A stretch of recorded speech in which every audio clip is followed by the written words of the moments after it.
Brought to you by Baby Lock, for the love of sewing. Sulky Threads. Express yourself with Sulky and create with confidence. Hi, welcome to Quiltmaker's Block Network. I'm Paula Stoddard with Quiltmaker Magazine. Today I'm going to share with you Going in Circles, block number 252. This is a block I designed for Quiltmaker's 100 Blocks Volume 3. For this 12-inch block, you're going to need 8 fabrics. From each fabric, you're going to cut 4 squares. The cutting directions and everything else you need to make this block can be seen on your screen. The first thing you need to do is pair up your fabrics. These are the combinations that I used. The biggest thing to make sure is that you have good contrast between your colors. The great thing about this block is that it looks kind of difficult, but it's actually very easy. It's made completely from pinwheel blocks, so I'm going to show you how to do that. The first thing you're going to do is make your triangle squares. You're going to sew these 4 pink fabrics to these 4 brown fabrics to make 8 matching triangle squares. You'll do the same thing with each set of fabrics. To make your triangle squares, you'll place your 2 fabrics right sides together. Then you're going to draw a line from corner to corner. You'll sew a 1/4 inch seam on each side of the drawn line.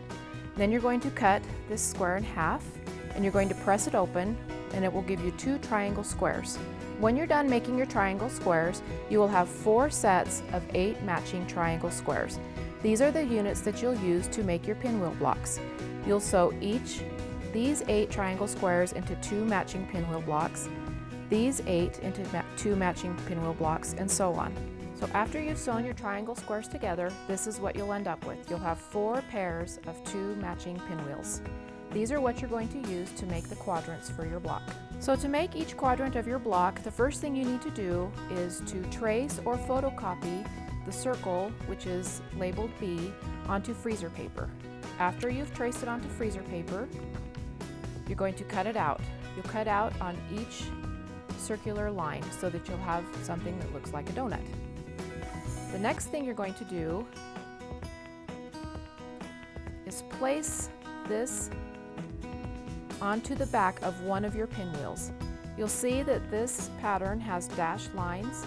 You're going to match these dashed lines to your seam lines at the back of your pinwheel, just like that. And after that, you'll press it to fuse it lightly in place.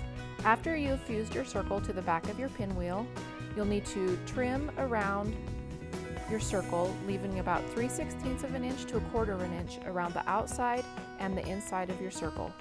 Then you're going to baste your fabric to your circle. And you do this by flipping your fabric over the edge of your paper and then using a running stitch to baste your circle.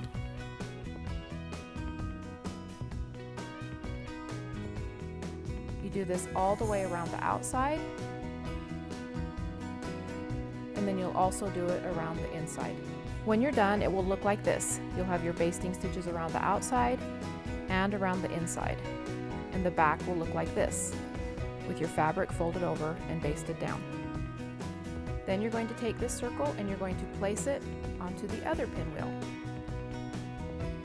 You're going to match up your seam lines so they're nice and straight, and then you can pin this in place and then use a whip stitch to applique your circle in place.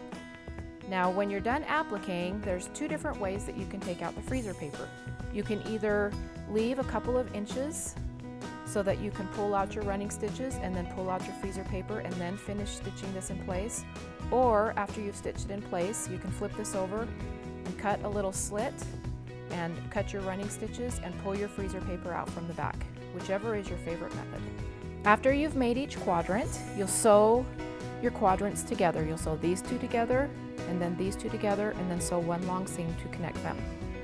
This block is a very versatile block. You can make it all different sizes. You can use just 1 quadrant and enlarge it. These finish at 6 inches, but you can enlarge it to be 8 inches or 10 inches or 12 inches, however large you want it to be. The only thing you need to remember is that you need to have 2 matching pinwheels. For this quilt, I used 8-inch pinwheels. And to make it scrappy, I used several different fabrics.